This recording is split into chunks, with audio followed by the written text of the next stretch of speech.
Alright then guys, so this video is going to have a look at the front cover for GQ magazine.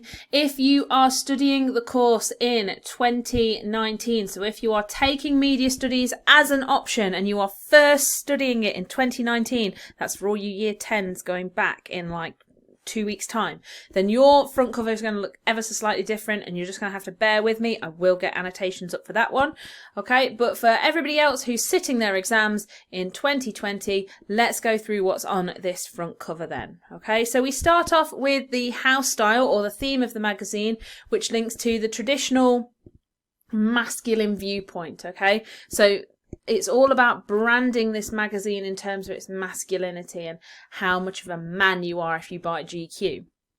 Now this suggests that the selection process has deliberately focused on physical strength, and that might be something that's come up in the market research. The magazine is represented as a how-to guide, which is another selling point for the magazine. And we've obviously got Dwayne Johnson on the front cover. He uses direct mode of address, so he's looking directly at the camera and it makes it feel like he's looking directly at us. Now this is a common convention of magazines and it helps to create a relationship with us, but he's very serious here and he's not smiling, which could suggest that he wants us to take better care of ourselves and our bodies. Now we've got a primary demographic being identified as A to C1 on the Acorn or ABC1 system, and we know this because we've got a cover line here for your ideal beach watch. Now I don't know about you guys, but I don't have multiple different watches that I take with me to school, to the beach, to my parents or wherever. So if you can afford multiple watches that are £300 a piece, clearly you have the disposable income to do so. You are comfortable, you are likely to be high on that ABC1 system.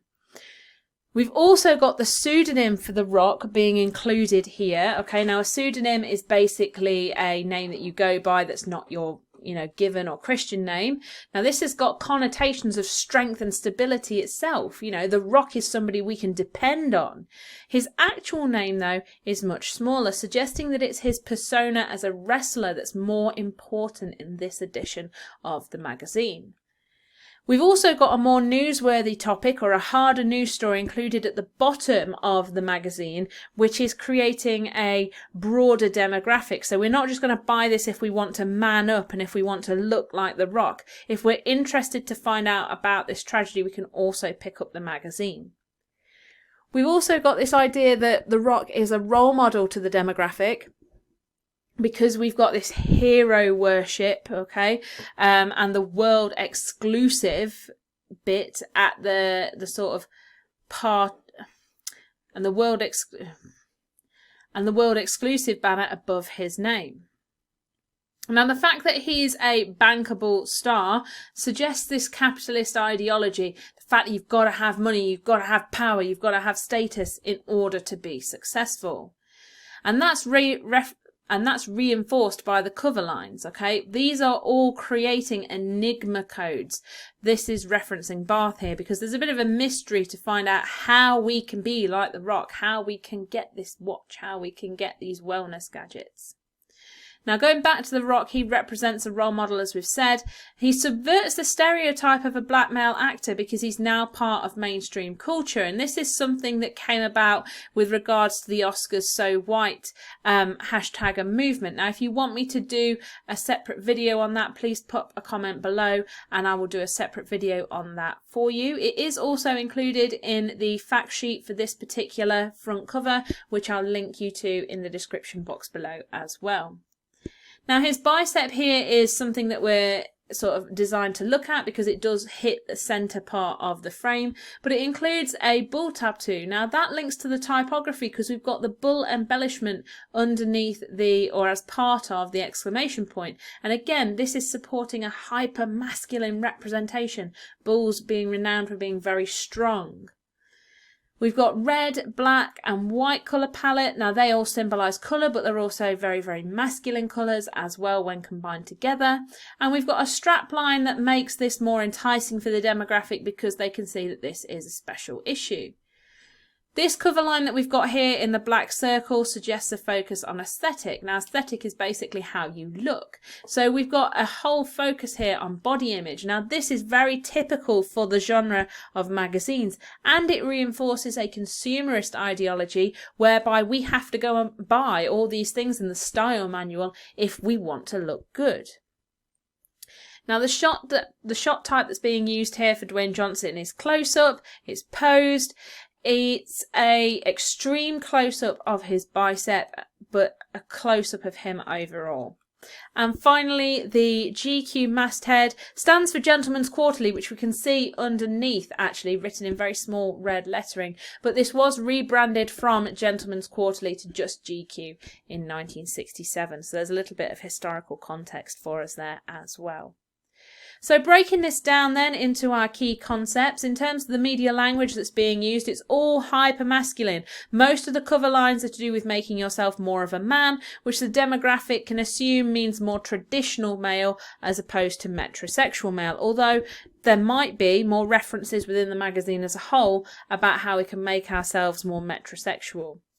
The colour scheme is reinforcing these traditional male ideals because it's got red and black, symbols of aggression, power, strength. And we've also got a traditional male cover star who reinforces all of this both physically and mentally because he is somebody that we can aspire to. Now, in terms of the industry, we've got a magazine that was initially released 4 times a year, Gentleman's Quarterly, but now is released on a monthly basis, and as we saw, it was rebranded in 1967. We've got several editions of this magazine published worldwide, so you can get GQ UK, you can get GQ USA, you can get loads of different GQs around the world. And the company who owns GQ is a company called Condé Nast. Now, they are quite a big magazine company, and another of their magazines is Glamour. So we can see that they've got lifestyle magazines that cater to both genders, which means they've got a massive audience as a company as a whole. Now, our audience are likely to be primarily C1 to D aspirers. Okay, I know that there is a cover line on there which suggests we've got a higher demographic, but thinking of the majority, they're going to pick it up for the rock and that style guide. So perhaps C1 to D, and they are going to be aspirers, people who want to look like him. I think 25 to 40 is probably realistic because they're the sort of audience who are more concerned with the way that they look. Whereas our secondary demographic are going to be higher, they might be slightly younger, they might be a little bit older, and they're probably going to be succeeders already, people who have that disposable income to spend on those watches as we saw in that cover line. Now, in terms of our representation, to begin with, he's represented as a stereotypical male. Dwayne Johnson's muscles are emphasised, it conforms to the theme of the magazine, and we've got an expression in his direct mode of address which suggests this strong and serious persona that's probably going to contrast to the films that we've seen him in. But we've also got a cover line underneath him that puts him as a bankable star. So this is a representation for other black American actors and can provide inspiration.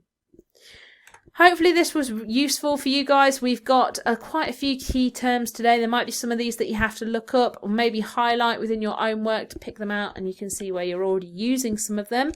Please, if you have any questions, concerns or ideas, put them in the comments section below, or send me a message through Twitter at media_revision. And if you subscribe and hit the bell icon next to it, you get instant notifications every time I post a new video. And I will see you guys later for another video.